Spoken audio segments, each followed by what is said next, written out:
number 4.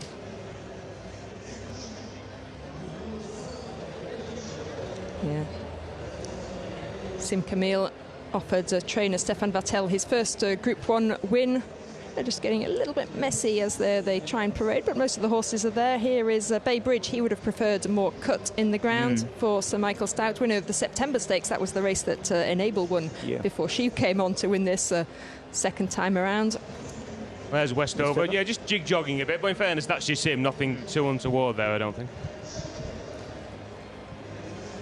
Hookham. Here he is. Jim Crowley, Owen Burrows, the trainer. And the Shadwell colours. Shadwell have been so successful all around the world, but they've not yet won an Arc. This is Mr. Hollywood. New colours for him. As they start to break up a little bit in the parade, I think we can maybe go and hear from Sheikh Hissa, who was speaking to Fanny a little bit earlier on about Hookham. Be joined by Sheikh Issa, who's carrying the legacy of the incredible horseman and very much missed Sheikh Hamdan Al Maktoum. And the colors of the family are going to be born today in the Arc with Hookham. You saw Hookham, you're a horsewoman. What did you think of him? He's nice and calm, as usual. So all systems go. I was telling the team, if there's a horse we'll take to the Arc, it's this one, who always gives it a good fight. He's a full brother to Ba'id, and that's, of course, a long family. You've had these families, these lines in your family. What would it mean to see the colors win today on Arc Day? Well, we had one winner before with Sakhi, who was a homebred. So we've won this in terms of being the breeder, but it would be nice to win it in our own colors and with one of the few last horses my father bred. We wish you the very best, and thank you so much for continuing the legacy of your father. Thank you very much. Thank you. Yeah, absolutely. Saki carried the Godolphin colours, but was indeed bred by Sheikh Hamdan and the Shadwell operation.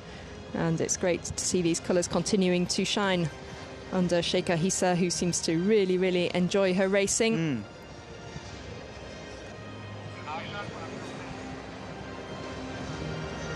The grandstands are packed here at Paris Longchamp. About 30,000 people, I would think, will be here to see this Arc de Triomphe as the horses start to arrive down at the post.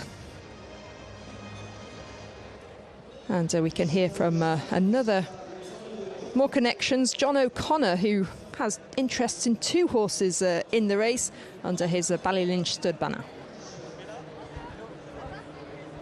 We're used to seeing John O'Connor on big days, Sales Day, but this is a big day as a breeder and part owner with no less than 2 runners in the Prix de l'Arc de Triomphe. We'll start with Bay Bridge, trained by Sir Michael. Yes, we realise how privileged we are to have 2 runners in the Prix de l'Arc. It's a very exciting time for everyone, of course.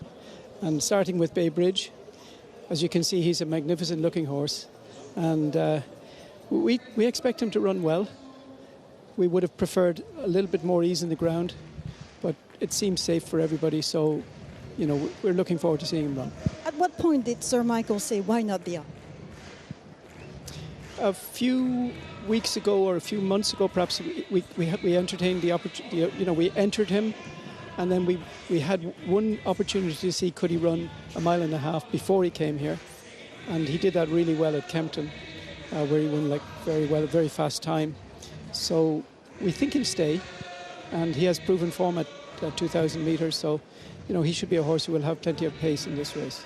The other contender, of course, is Place du Carrousel, and we know the Arc has been on our agenda for a while, trained by a master trainer, André Favre. Trained by the master trainer for the Prix de l'Arc as well. So, yes, he decided, you know, maybe early in the summertime that he would like to target this race with Place du Carrousel. Of course, if he suggests something, we're happy to go along with it. And she did a nice trial here in the Foix, and so she has form here. She won the Prix de l'Opera at this meeting last year, on different ground, of course, but she has form on good ground as well, and we expect her to go well. And you're used to judging the horse's model and how they evolved. I love the way she's evolved, but I like your keen eye. Well, thank you. Yeah, I've been watching her. She's developed well. We bred her at Ballylynch, and we sold half of her as a yearling, and she's developed each year. And now she's a mature, strong, mature filly. And so we think she's at her peak. So now let's find out how good she is. I wish you all the best. Thank you very much, John. Yeah, interesting to hear from John O'Connor, and especially concerning Place du Carrousel. André Fabre, not usually the most jovial of characters, but he had a huge smile on his face when Place du Carrousel won the Prix Foix. He'd opted for that race rather than the Prix Vermeil to avoid giving her a hard race. And she seems to go on any ground because she won the Opera on very soft last year. And then the Prix Foix, that was on fast ground on Arc Trials Day. But one horse we haven't spoken about yet, well, two horses. We must speak about two 3-year-olds that have been supplemented. Fantastic Moon and also Continuous, the St. Leger winner, Aidan O'Brien. Can he write another page in history? Yeah, well, that's one of the few things he hasn't been able to do in his training career, is get a horse from winning or going very close in a Leger, thinking Camelot as well, and then running well in the Arc. He's tried it a few times. I think Milan, way back in the year that Saki won, finished 5th. That's the closest any of his Leger winners have actually managed in the race. So I guess that is, I mean, whether it's just a complete coincidence or what, but obviously the Leger does take a fair bit out of a horse by going a slightly longer trip. And this year, again, we saw it with Darnation. It's only 2 weeks between two meetings, so it might be ironic if this was the one when he did actually make the breakthrough and there's even less time between the two. But I guess that is the question mark with him, but in terms of his form profile, it's gradually up and up and up, isn't it? And he was pretty impressive in that Leger. Steadily run, coped very well with that, but steadily run, but also had the speed to put the seal on the race and the strong stayer to see it out at the finish. So he's talented and going the right way. It's just that quick backup, isn't it? Fantastic Moon is a very versatile horse. He can get back as he did in the German Derby, but he can also sit on the pace. He's got the conditions today to be able to win. And as they load up the other horse, of course, through 7 Seas, can the Japanese get there this year, Catherine? Well, it's a fascinating contender, isn't she? She's a 5-year-old now. She has that second place behind the best horse in the world, behind Equinox. I spoke to Connections and they said that they had real trouble getting her to eat as a 3- and 4-year-old, which is why she hadn't lived up to what they'd hoped she could show.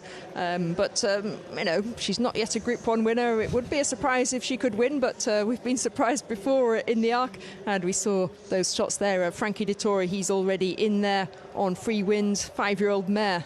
Alpinista was the first 5-year-old mare last year to win. She's bidding to follow in her footsteps.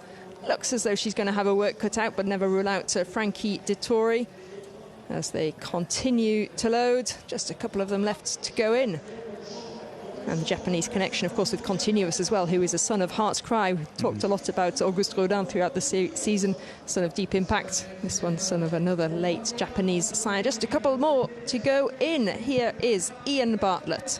Thanks, Catherine. Continuous about to take his position, and Sisfahan then looks as if he'll be the next in. Hukum is waiting out the back of the stalls, the King George winner, and Sim Camille has won 3 of his 4 races this season. There we are, taking a little bit of a turn. He's about a 16-to-1 chance or so to go forward, and Hukum around about 7-to-1 still to take his position as well. And there he is, a 6-year-old trained in the UK by Owen Burrows. Jim Crowley on board, goes forward to take his place. And then Sim Camille, 2 shades of blue, going to be the final one of them in for the Qatar Prix de l'Arc de Triomphe. Fascinating race this year, all in the stalls, 2,400 metres. Away they go. Get away to a fairly decent break. Free Wind is ridden away from the starting stalls and is one of the back markers as they begin to settle down. And early on, Sim Camille, Place du Carrousel, Bay Bridge, Mr. Hollywood and Hukum to Westover. Free Wind and Hayazark and Fantastic Moon and Continuous through 7 Seas. Ace Impact, 2 behind him, Ernesto and Sisfahan, who are the last couple of runners. They begin to settle down then. Richard Kingscote on Bay Bridge. He's a bit keen against the running rail. The maroon and white of Mr. Hollywood alongside. Dark blue colours as Sim Camille is behind these, and then comes Feed the Flame. Dark green jacket, Pink Cap can be slowly away. Banging contention early on this year. Westover, a Pink Cap against the running rail. Hukum making progress towards the outside. Blue and white stripes on the cap. Place du Carrousel and the silver jacket is next. Free Wind, she's trapped away against the rails in white colours. Hayazark in yellow is next, and then the royal blue of Fantastic Moon. Continuous, the Pink pink colours is next. Ace Impact, be about 2 from the right of the picture. Black sleeves, orange jacket, through 7 Seas. She's alongside him. Ernesto in white and Sisfahan in pink and green. The last couple of runners as now Mr. Hollywood has taken the lead in the art. They've just got past the halfway stage. Hookham and Baybridge together second and third.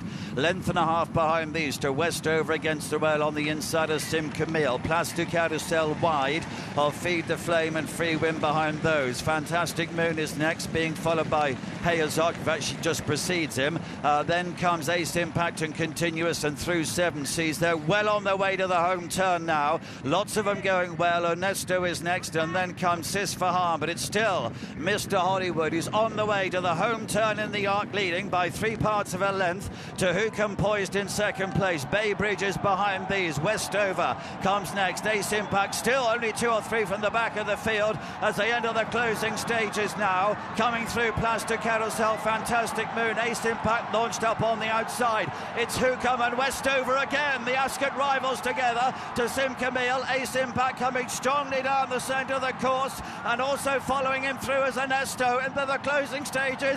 It is Ace Impact in front, and Ace Impact has won the arc, remains unbeaten to Westover. Ernesto through 7 Seas Continuous.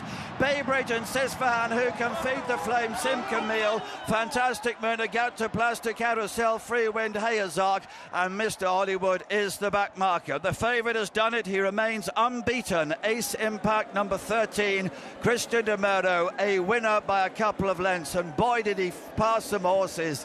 Westover is in second. Ernesto, a massive run there. Japan is fourth with Through 7 Seas. Continuous is next, and there's a whole bunch of them then for minor places behind that. But a big cheer from the local crowd. Their 3-year-old Prix de Jockey Club, the French Derby winner, Ace Impact, the first try at the trip, and he stayed it. And Catherine, he stayed it very well. He really did. What a champion, Ace Impact. 6 out of 6. What a performance. He just went round to Christian De Muro will be once again feeling like he is flying. And there's Jean-Claude Rouget, often a bit emotional, doing the victory dance. I don't know if you could call it that. Jean-Claude Rouget, often a little understated before a win, before a race, but he believed in this Ace Impact throughout. He's plotted a route for this Qatar Prix de l'Arc de Triomphe. First time at Longchamp, first time over 1.5 miles, and he has scored in fantastic style. Second was Westover, number 6, and third was number 3, Ernesto. And Fanny is down with the winning connections, I believe. Jean-Bernard, bravo, the assistant man in the shadow, congratulating the whole team. We saw Jean-Bernard Roth running